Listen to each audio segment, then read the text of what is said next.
Light Pollution News, October 2025, 50 tons a day. What a show we have for you today. The FCC wants to keep the National Environmental Policy Act away from the space economy. The U.S. Open showcases how good sports lighting can be. And how do you define pollution? Listen to all this and more.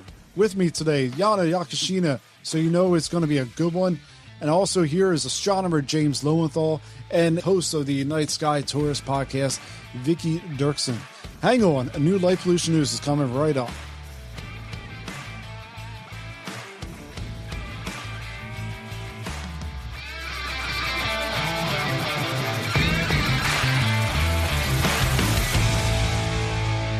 Welcome to another Light Pollution News. I'm your host, Bill McGeaney, and we do this show twice a month, discussing the news around our vanishing nighttime environment. I'd like to welcome any new listeners with us today. Thank you for tuning in. As a reminder, you can go find everything discussed today by heading over to our website, lightpollutionnews.com. You won't have to go far once you get over to our homepage. All the links, read-alongs, and summaries sit right there at your fingertips. If you like what you hear today, you like what we do, why not support the show? Your support goes a very long way to helping us take care of the business episode in and episode out. At this point, your guys make up around roughly about half of our operating expenses. So thank you for that. If you're interested in learning more, simply click the support the show link on your podcast player, show notes, or you can go over to our website, lightpollutionnews.com, and click support the show. Let's jump into today's episode. I'm very excited for this couple of episodes because not only do I have one of my favorite guests on, we also have a couple of new folks to the show who I'm sure many of you know and possibly even love. So first up, very glad to finally pin you down and get you on the show with us today. And that's Dr. James Lowenthal. James, amongst everything that it is you do, you are the Mary Elizabeth Moses Professor of Astronomy at Smith College in Northampton, Massachusetts, and you lead the advocacy group Northampton City Lights. You chair the Light Pollution Subcommittee for the American Astronomical Society Committee for the Protection of Astronomy and the Space Environment. James, welcome to Light Pollution News. And you mentioned in your bio that you still take time to go out under the stars. Do you do any visual observing still? Absolutely, whenever I can. Where we live in Western Massachusetts, and by the way, thank you, Bill, for hosting us, and it's a pleasure to be here with Vicky and Yana on this call. In Western Mass, we have some pretty dark skies, and where I live in Northampton, it's a city of 30,000.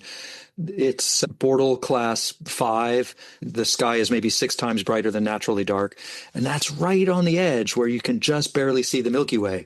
I'm out there all the time. I have a backyard telescope at Smith College where I teach. We have a bunch of nighttime classes, and I'm up practically every single clear night on the roof with students doing research projects, teaching them, showing the constellations, studying exoplanets, teaching observational techniques. So I'm out under the stars as much as I can be.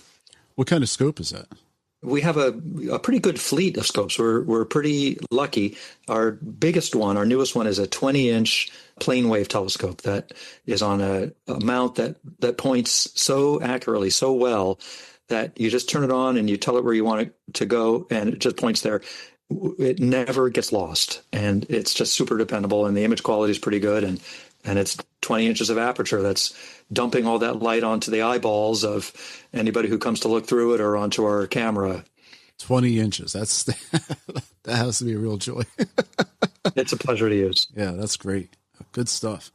Next up, we originally hoped to have you with us last month, Vicky, but life called, the ocean called, and you went out and enjoyed some great quality time out with your daughter, I believe. And so Vicky Derksen, welcome to the show. As many of you know, if you don't know who Vicky Derksen is, you should definitely know who she is. She runs a great podcast about all the cool things you can do at night. In addition, you can drop Vicky a line for a custom astrotourism experience, which sounds pretty awesome.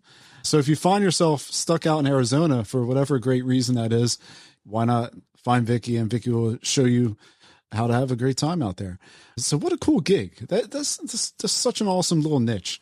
Vicky, welcome to the show. Thanks for having me. I'm thrilled to be in company with all of you. Yeah, we're glad you're here. So let me finish up the introductions with a familiar face, at least a familiar face to many listeners of the show, and I know that through that, many of you guys already know who this person is. I'm excited to have back with us one of the returning champions, Yana Yakushina, Welcome back to the show. Yana, not sure how much more of an introduction I need at this point, but I do know that you're everywhere, and that's a good thing. I see you all over my feed doing all sorts of really great things. But just in case you at home are joining us for the first time, Yana is a lawyer and a researcher in space law and the policy world over in Europe. Yana, you always have something interesting going on. You have something new going on. You are a grinder. You get out there and just are always doing something. So glad I could steal you away just for a few hours. I know over in Europe, it's getting closer to your bedtime as the show finishes up. So welcome back to the show. Bill, thank you for having me today. And it's nice to be in a new company every time. So I'm looking forward to interesting discussions we'll have today. Well, you had something great happen. So let's start off with that. You had a recent article, right? The Endangered Night, the challenge of light pollution within the international environmental legal context. And correct me if I'm wrong, because I only had the abstract. I didn't have access to the actual details here, but it looks like you're trying to make the case that light pollution is an environmental issue. So why don't you tell us about this article? Yes, of course. So the article was published really recently. It was 18th of September. And it was also pretty big. I'm very proud of the work because it was also published in the Oxford Environmental Law Journal. So it's pretty big.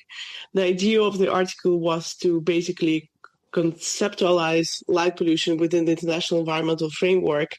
So how light pollution already fit there. And I'm the person who doesn't advocate to adoption of the new laws.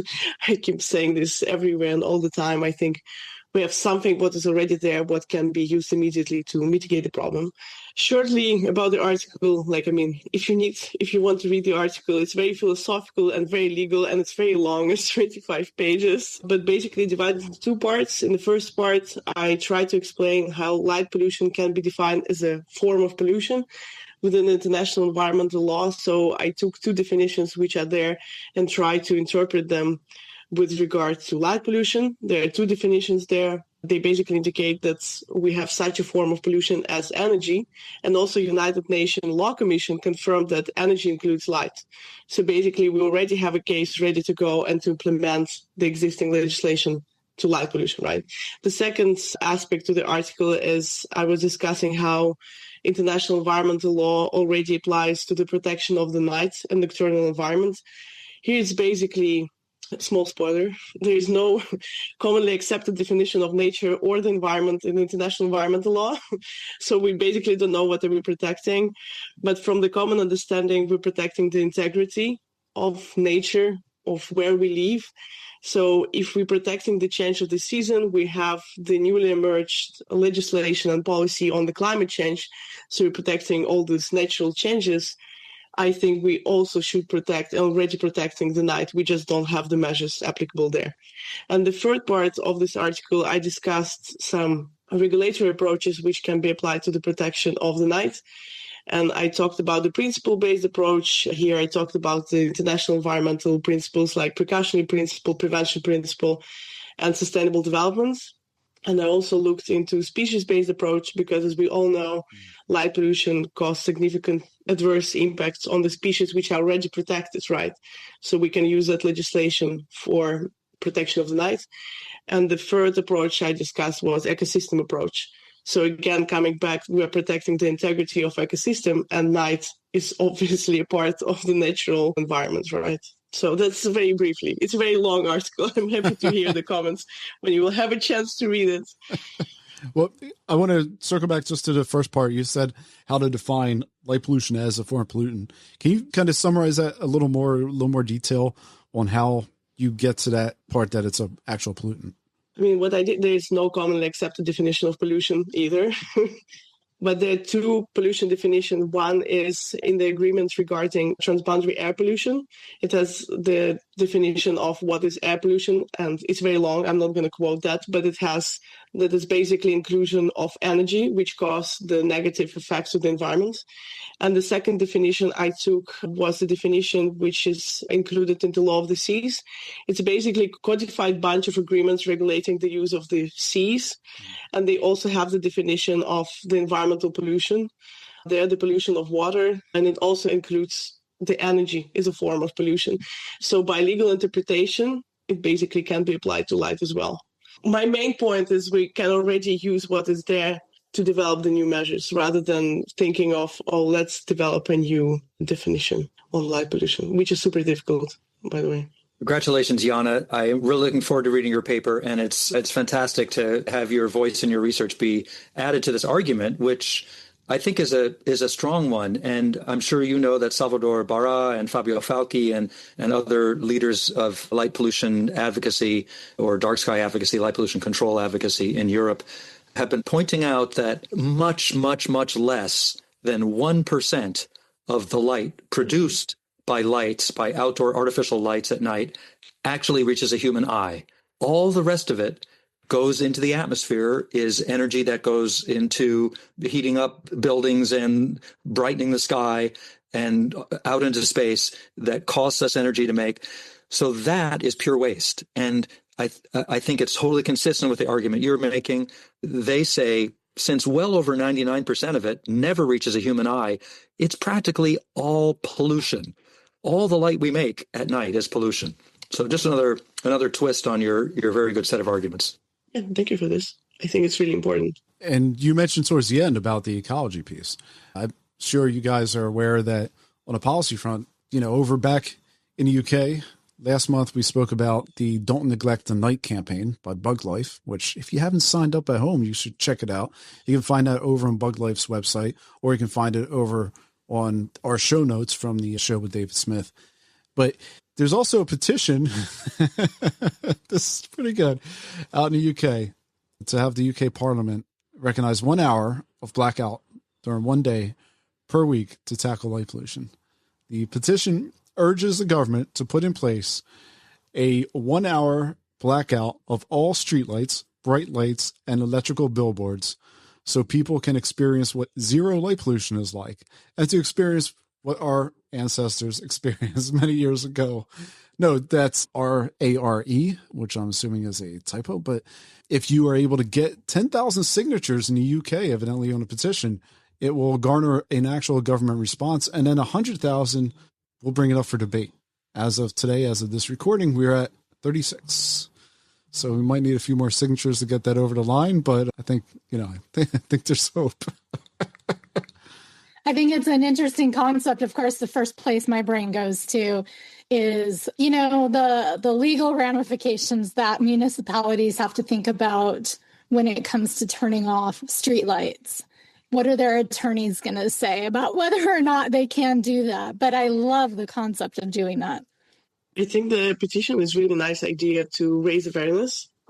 I mean, this also works. Like, the idea is, I think here, and I talked to David in person also, I think the idea is to raise awareness among general public and also the governments. I'm not sure if it will reach the political debate, but I think it's a good first step. We can also see this petition going on in different countries. I think the good example of it is actually Australia.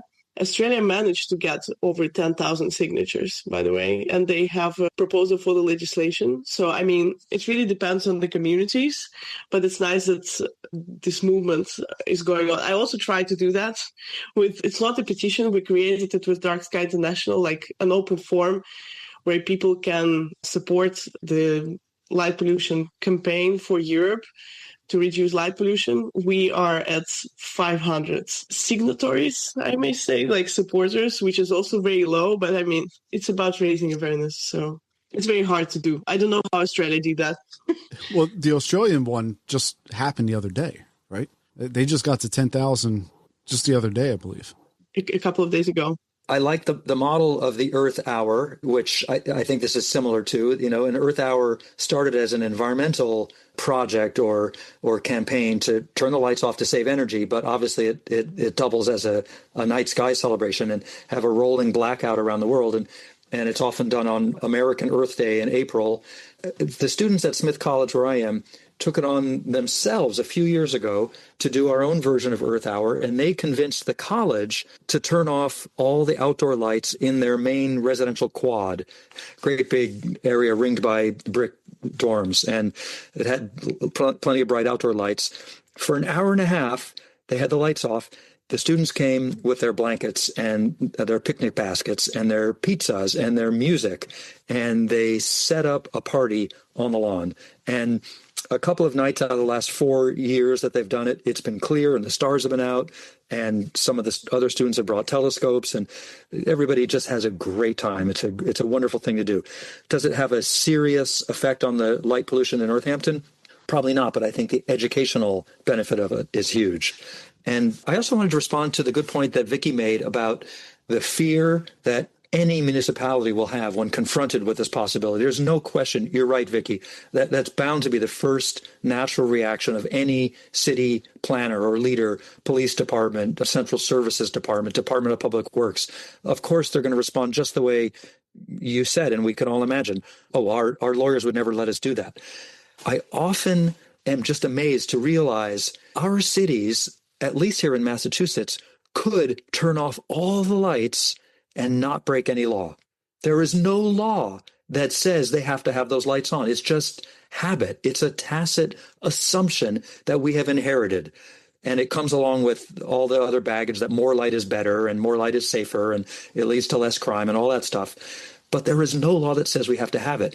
And I think maybe Yana can help us with this, but I am not aware of any successful lawsuit against any municipality or development that says you are responsible for the crime that happened to me because your lighting was not enough. I'm sure there have been lawsuits, but I'm not aware of any of them that's actually been successful. If there are, it's got to be a very small number. And so, maybe there is some hope of countering that attitude that I think you rightly reflected, Vicky. Just to the James point, I think it's very interesting. I'm not aware about such lawsuits being successful. I think when it comes for suing municipalities for crime, they don't argue about the light at all. But when you talk with the governments about switching off the light, they will always bring the lights to the point that it's like something what help us to make the community safe. So it's kind of really weird, hypocritical approach to lights. James, in Florida, it is codified in the law. So if you have apartment complexes, it is codified in the law that apartment complexes must have lighting pretty much everywhere. And that's something that happened about a year and a half ago. Ron DeSantis signed in law that came up. So there is that. Yeah, I just wanted to mention, I think there is binding obligation to have lights for some objects, like it's going to be military, it's going to be airports, it's going to be some other public areas, but there is no obligation overall. I think I can talk about Europe. There's overall no obligation to have light in your own house or in your garden. From the recent research, our private housing or private building, commercial buildings are the one which causing the most amount of light pollution, right? So, in Fountain Hills, we don't have streetlights.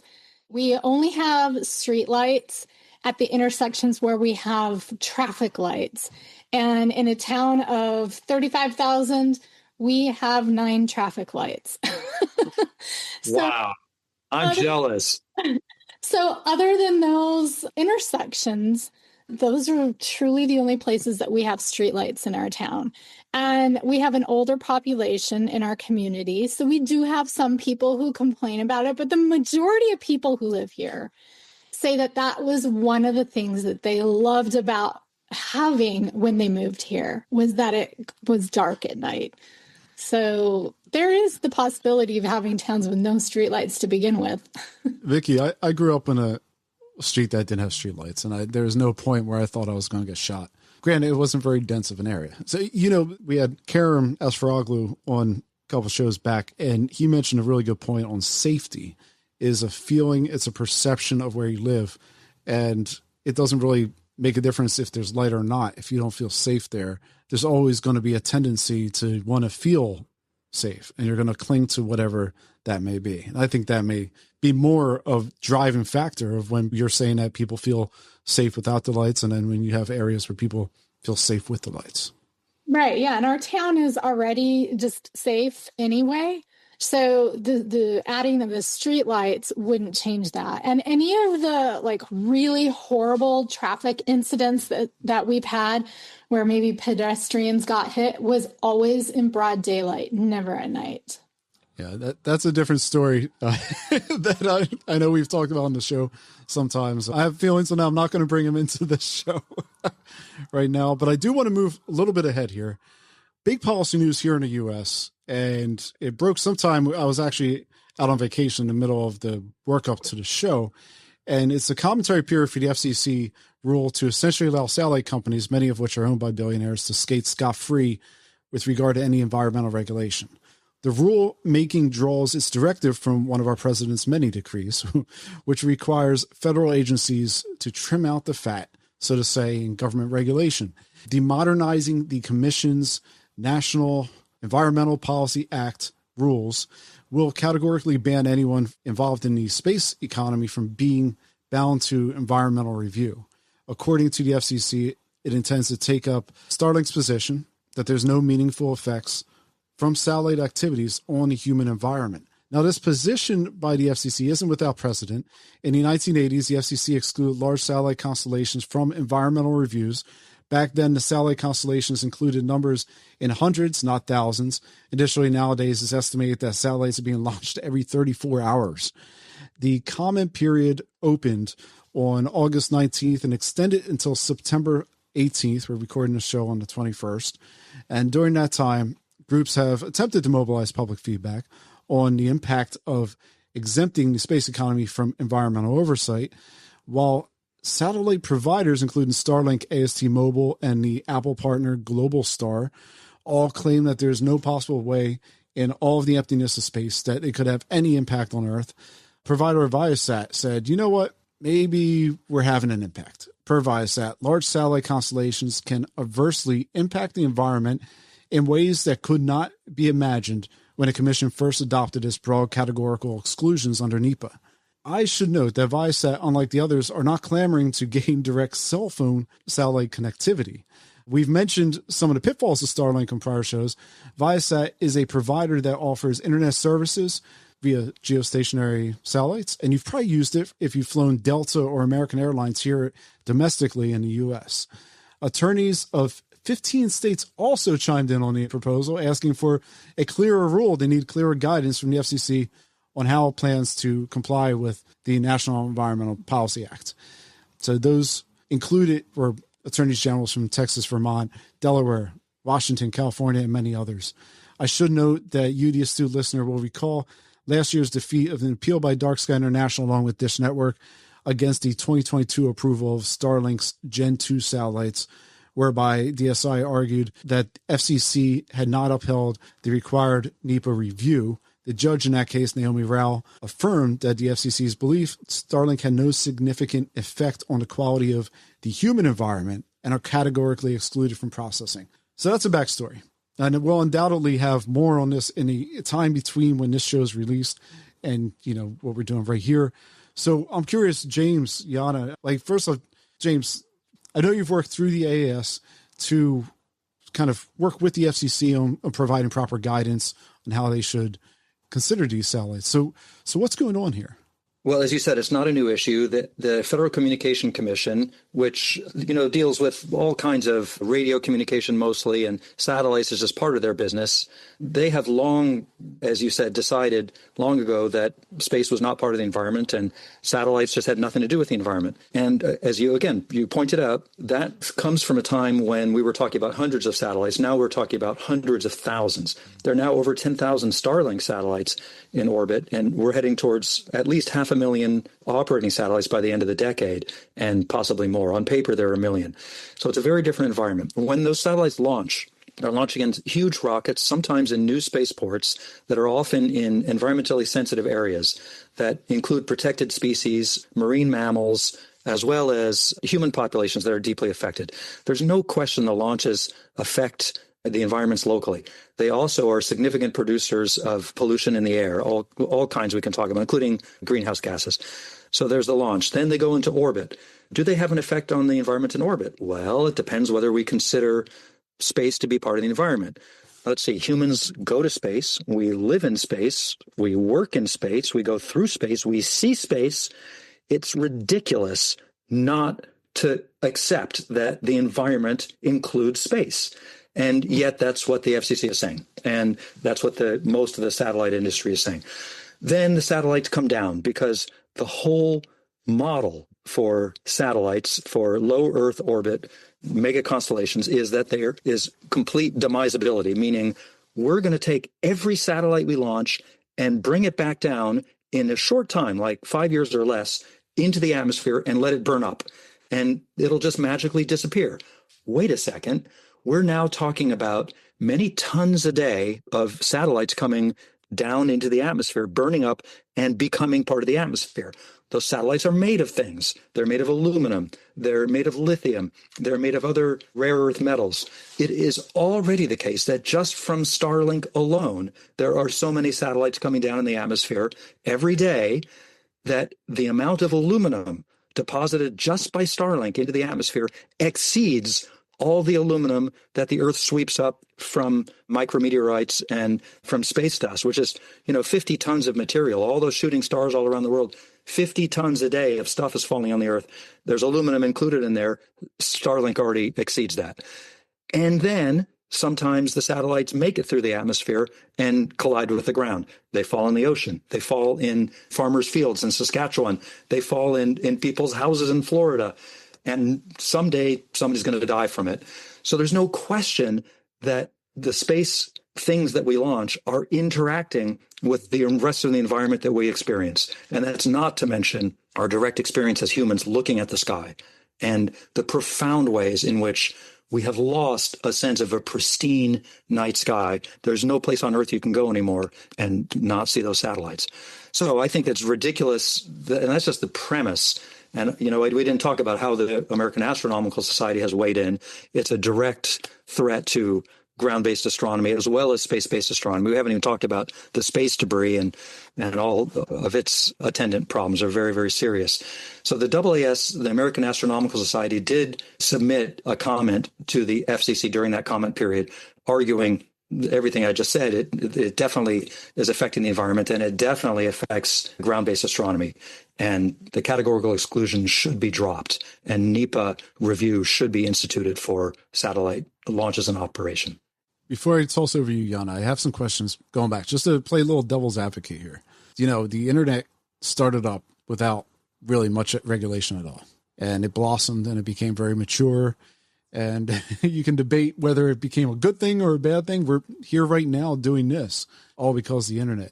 Isn't it beneficial just to let the industry grow, let the industry mature some, let the space industry really get its legs under its feet and become profitable? Because right now it can't possibly be profitable. I know it's not profitable. T-Mobile isn't profitable. Like, these are all either private ventures or they're using government funding. These are not profitable entities. So isn't that good? I don't know. I think we're at the point when we should start regulating. I think the escalation of the space activities nowadays is too big.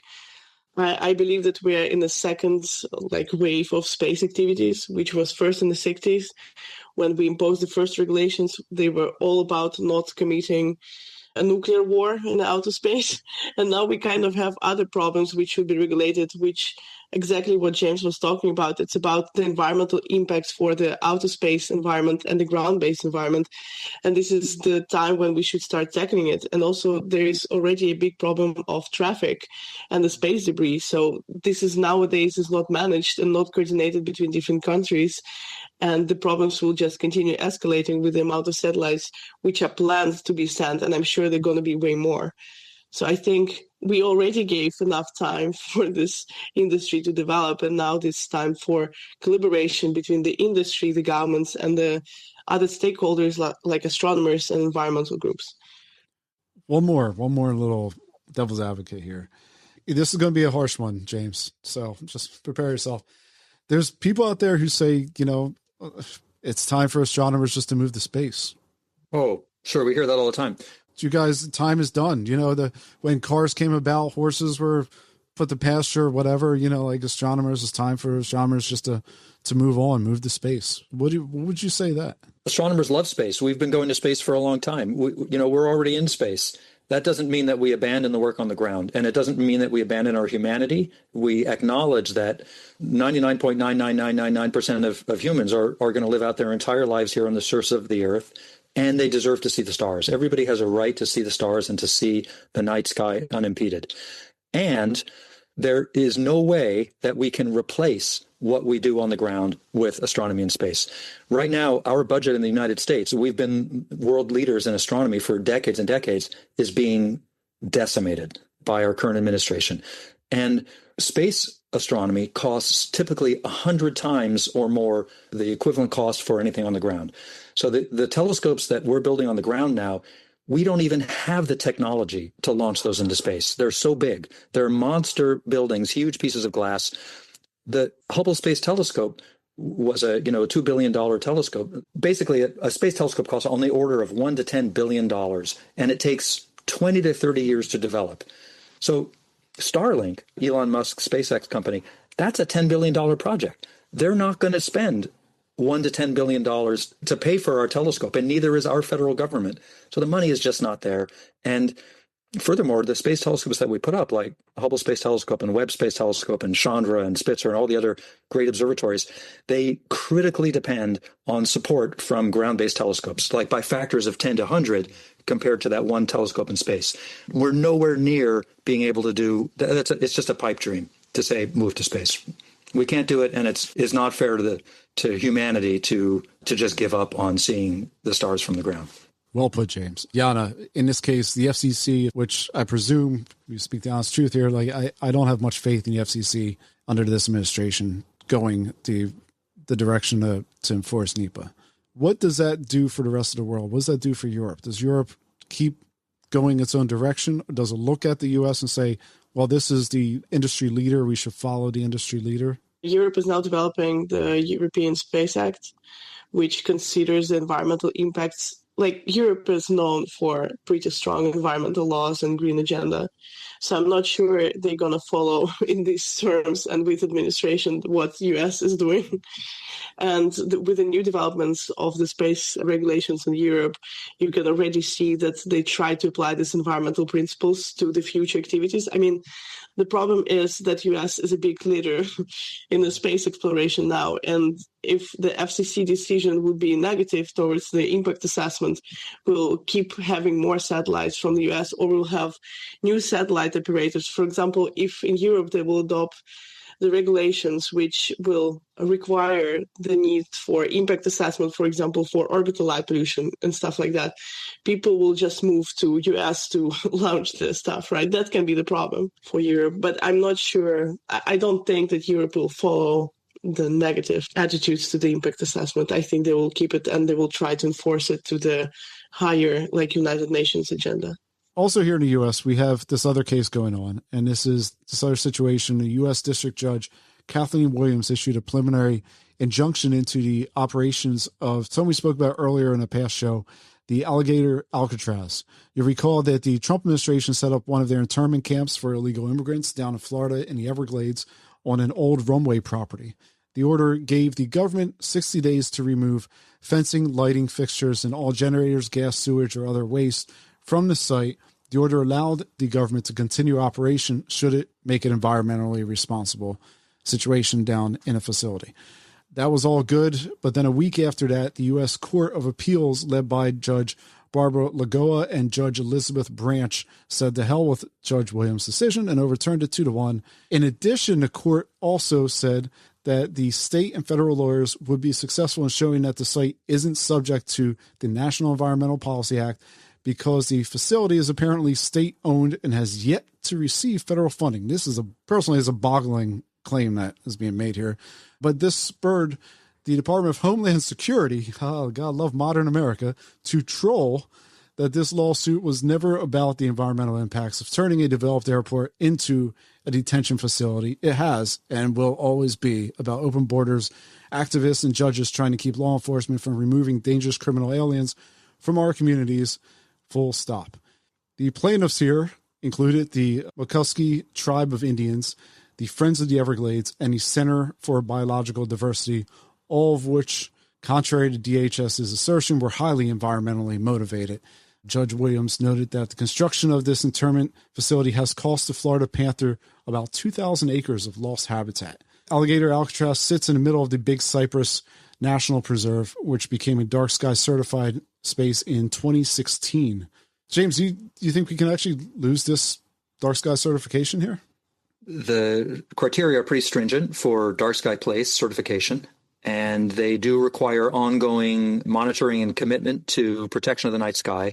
And obviously, the intent of the original organizers of that dark sky place remains true, and they are aghast. And I've spoken to some of your Florida co-residents, and for example, Diana Umpiere, who I imagine you know, maybe you've had on your show, who is a huge dark sky activist and advocate in Florida, and everybody is just aghast at what's happened. I do know that the Dark Sky Places program at Dark Sky International is undergoing an internal reboot, and I'm sure that they are talking about it, but I am not on those committees or in that inside loop, so I don't have any real inside scoop to whether that particular site is threatened.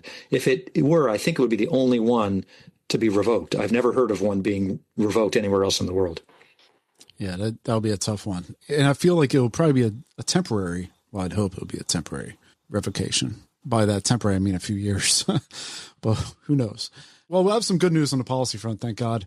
And that is the 2024 Asian Dark Sky Defender. And Yana, do you know Shweta Kulkarni? I worked with her on the policy. So she reached out to me to develop the document together. So I'm very happy how's it going and very proud of Sveta, to be honest. So I want to say hi. She's a listener of this podcast. Well, first of all, thank you, Shweta. Very glad to have you listen. But congratulations on being recognized by the chief minister of her home state, which is Maharashtra. And if I say any of this wrong, I'm trying my best here. So I apologize in advance. The chief minister kind of operates as we would think of a governor here in the U.S. So the chief minister took to YouTube to honor Kulkarni for her work in Astron Era, an educational platform designed to promote tangible astronomy education to everyday individuals. Per the Instagram post on August 22nd, Maharashtra claims that it leads India in tackling the problem of light pollution. And a new dark sky policy took hold the same day, which is the National Space Day. It took hold on National Space Day in India.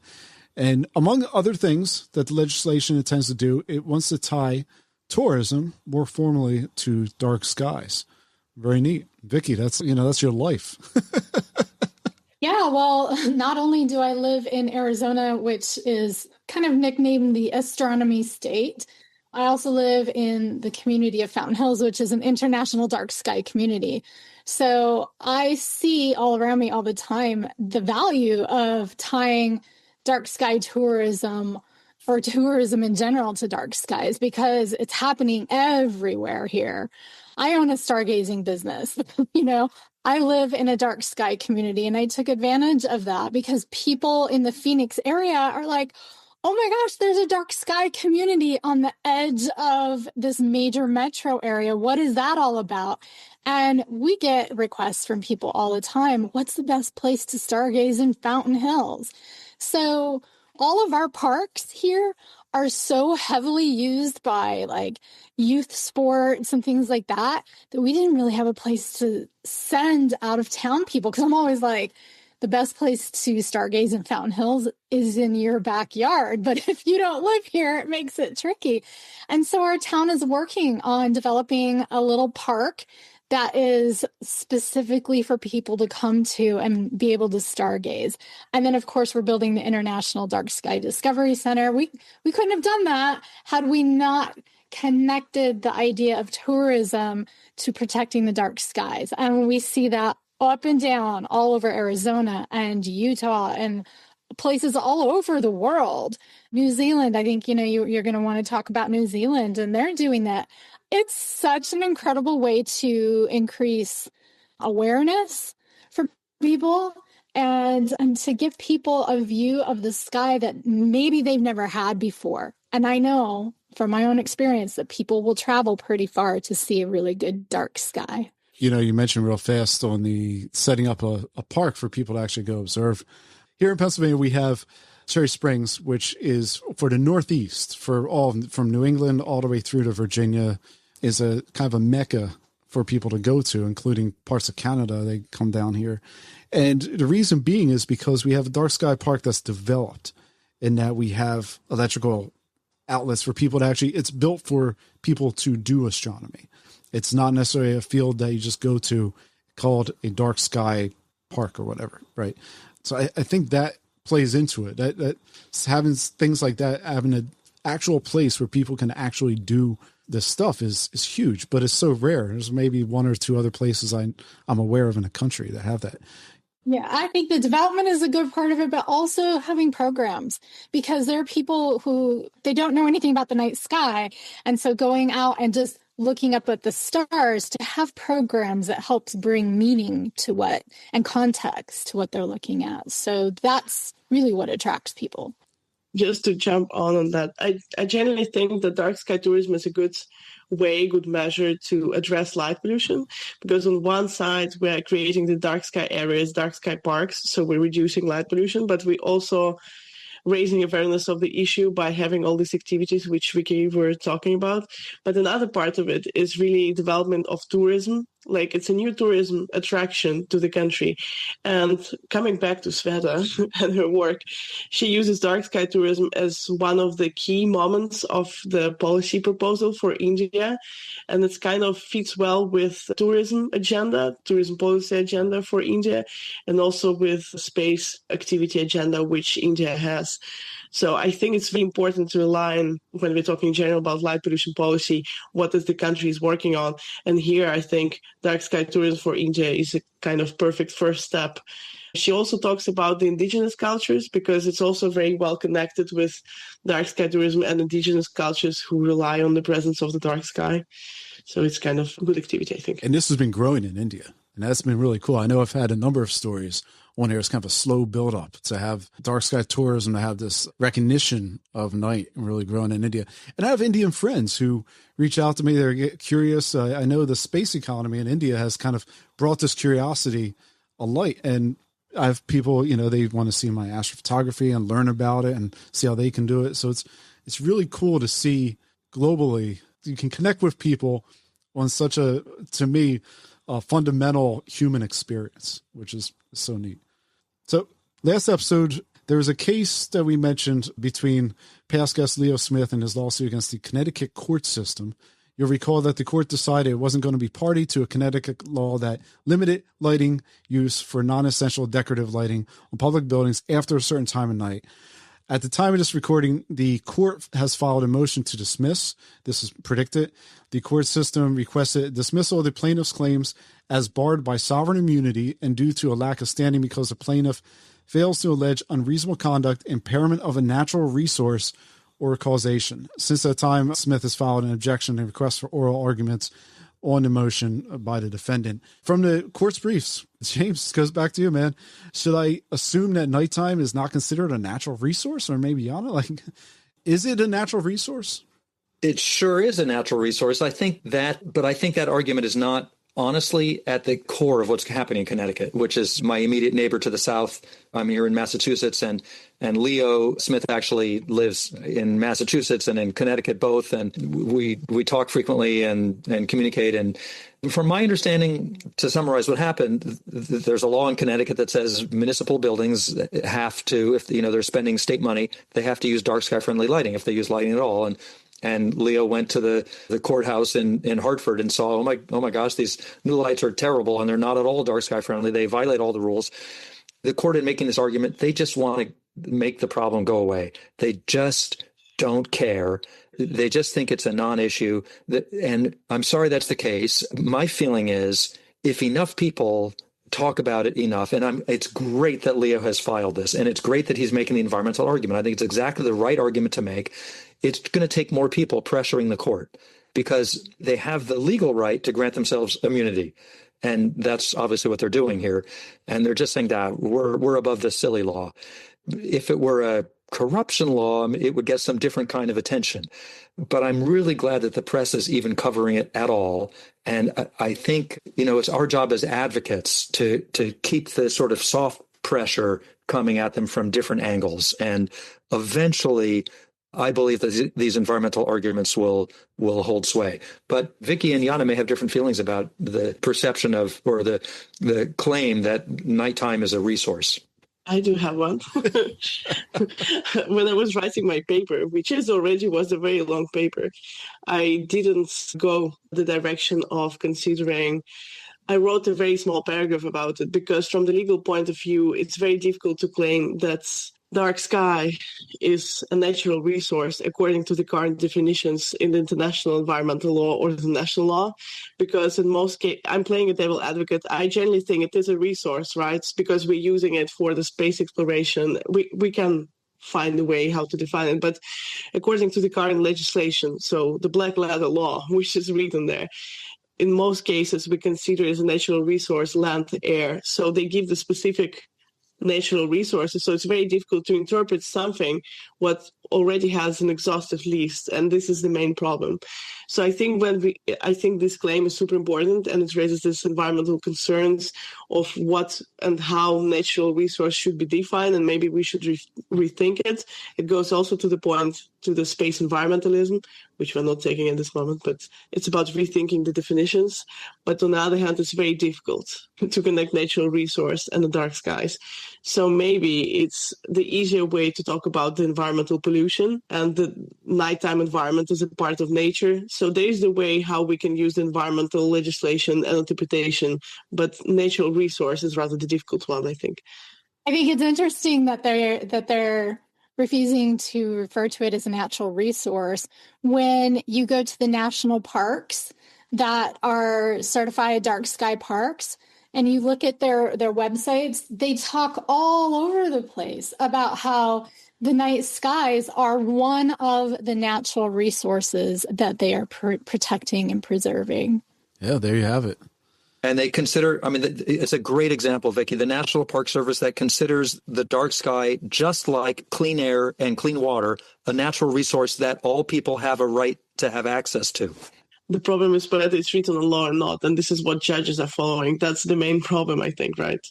I think it's a cultural issue in this case. I think, here's my guess, and I don't have intimate knowledge of the people involved except for Leo.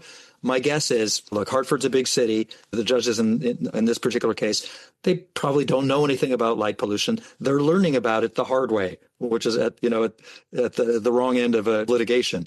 I think it's probably just a natural reaction of judges and lawyers when accused they're going to defend themselves, and they're just finding an easy way to do it. So that's my two-bit analysis. My feeling is, well, this is part of culture change, isn't it? That we're all engaged in, and that's going to happen in Hartford too. And when their consciousness is raised enough, and everybody else is around them, eventually it'll fold. Excellent points, everyone. I want to kind of breeze through a few more articles because I'm really running short on time, which is a good thing. I love having these conversations. Real fast, I'm sure you guys heard about this. The U.S. Open showcased a great set of tennis matches on 17 courts that were under dark sky friendly stadium lights. The system, which appears to be digitally driven with the brightness and temperature controls managed from what I presume, based on what I've seen, is a central location. During the conversion, Chuck Jetmar, the U.S. Tennis Association's managing director of capital projects and engineering, worried initially that the new lighting might impact folks up in the broadcast booth and crews filming down on the court. But quite the opposite actually happened, in that they found that lighting to be more focused with a reduction in glare on the actual camera crews. Something that I might add, if any of you guys watch college football, is probably the worst offender in this by any modern sports. Glare is so bad for the cameras themselves. Oftentimes have these white spotches all over the screen when you're watching. It's really ugly. Musco Sportsline was the contractor involved in this, and they've done other sporting venues. Now, I can't speak to the quality or what these stadium lights look like, but Petco Park, for instance, over in San Diego, Camden Yards, one of my personal favorite ballparks down in Baltimore, and obviously another one up in Canada. This is a dark sky designated University St. Anne outdoor sports facility up in Nova Scotia. For you at home wondering what these look like, you've probably seen them, probably with your kids. If you look at a lot of soccer fields, I know around here seem to have these lights that kind of look like these shoe boxes cut off on like in diagonal. And you'll see a lot of, usually youth sports, I notice, have more of those. And you start seeing communities opt for more of them. This is interesting. We had a story about Ryan Field over in Chicago, which also used some really smart approaches to keeping the light in the stadium versus having to leak out of the stadium. So it appears that some places are testing these waters, right? Do you guys think that we'll actually see a trend towards more responsible lighting in sports at some point? Are we seeing it now? Is it too early to say? I'm loving what I'm seeing. I love looking at the pictures that they show, the different stadiums, like the before and after photos. And it's remarkable. You can see that the quality of the light looks incredibly different. And as you mentioned, the glare is virtually wiped out. And then the bleed over into the neighborhoods surrounding the stadiums are completely blocked from having to see that light. And, you referenced the youth sports fields. We've had that here in our own community. We have kind of a complex of youth baseball fields, and our town constantly got complaints from neighbors about these lights shining in their yards, shining all the way into their houses, just constant complaints about it. And they replaced the lights with the lights that you're talking about here. And there were people in the community who started asking, how are those kids out there playing baseball when you don't turn the lights on anymore? Because they couldn't see that the lights were on from where they lived around the edges of the area. That's how effective they have been, at least in my community. So, yeah, I think a lot of places are going to start going that route. I completely agree. The light pollution from stadiums is one of the fastest growing components of light pollution. Unfortunately, there are thousands of new ballparks and sports fields installing lights every year in the United States alone. And most of them are not dark sky friendly. But the dark sky friendly sports lighting is definitely gaining traction. And some examples of that, I know a town in Connecticut, New Milford, Connecticut. It's got a high school with a playing field right next to its observatory. And they installed Musco dark sky friendly lighting. Musco worked with Dark Sky International to develop their dark sky friendly lighting. And the observatory is in the dark. It's right next to the playing field. And there's no spillover. Is there light? Of course, there's ambient light, coming off of the grass and the posts, and you can't eliminate it. But the direct light from the fixtures onto the observatory has been eliminated. Here at my university, Smith College, we have terrible lighting installed by Musco about 10 years ago before they were LEDs. That was like the last gasp of high-intensity discharge lights, metal halide lights, super bright. They shine directly into our observatory. It's half a mile away. The other night I was up there with my students. They were doing shadow puppets on the wall of the observatory from the stadium lights. We have a campaign. We've written a long document. We measure the night sky quality. We have all this data. We have all these pictures. We're trying to convince the university to just shell out. It's a relatively small amount. It's going to be about $200,000 to do a retrofit, to invite Musco back and replace their bad lights with the good lights. I'm sure it's going to happen. So I lead Dark Sky Massachusetts, the Massachusetts chapter. We have an annual meeting every year. A couple of years ago, and we always have speakers at that annual meeting. A couple of years ago, one of the speakers was Mike Limpak from Musco. And he came with a little kit, 10-to-1 scale model of a playing field with a little model of a light fixture. And he showed us how it works. And they showed us, as Vicky said, all these great pictures from around the country of all these success stories. I just can't wait to see Smith's after. We know what the before is like. And actually, we know the before because I remember when those lights were installed, we had much better skies. When our stadium lights are on, the sky is literally twice as bright. We measure it. And we see it in our data stream. We see this little step and we wonder right, of course, that's when the stadium lights turned off. And the sky suddenly got measurably darker. Wow. I want to leave this show here on that image you had, James, a very powerful image that was the observatory next to the sports field, and they both were able to do their thing. You're both able to observe, no problem, and the sports are able to go on. And that's kind of what the dream is, right? That's kind of what the hope is, that we can use light and not have it impact where it shouldn't impact. So before we go today, I just want to have you guys plug yourselves a little bit. So, Yana, where can people learn more about what you're doing? It's always LinkedIn. I think it's the best way to communicate with me and see the work I'm doing. I'm also sharing a lot of other project people do. So I'm helping light pollution news to bring more news about light pollution stuff going on. You're incredibly active on LinkedIn. It's great. I that's what I'm saying. I see you everywhere. When I'm on LinkedIn, it's like Yana's already there. It's my favorite social media. Yeah, it's my favorite social media. Yeah, that's great. Vicky, how can people learn more about Night Sky Tourist, the podcast, and what you do? nightskytourist.com, and I'm on Facebook and Instagram. And yeah, they can find, and then of course the podcast in most places that people like to listen to the podcast, and that is called Night Sky Tourist as well. And James, how can people learn more about all the stuff you're up to?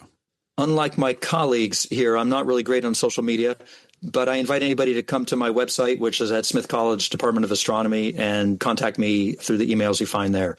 And happy to be in touch with listeners about their issues. I want to thank my guests. Thank you, Yana Yakushina, James Lowenthal, and Vicky Derksen. And I want to thank you at home for joining us today. As a reminder, this show is listener supported. We rely exclusively on the support from you, the listener. If you like what you hear, why not support the show? The show was recorded on September 21st. You can learn more about today's show by visiting our website, lightpollutionnews.com, and keep an eye out for us on whatever social channels you use. We're probably there. Thank you once again. I'm your host, Bill McGeaney, reminding you to only shine the light where it's needed.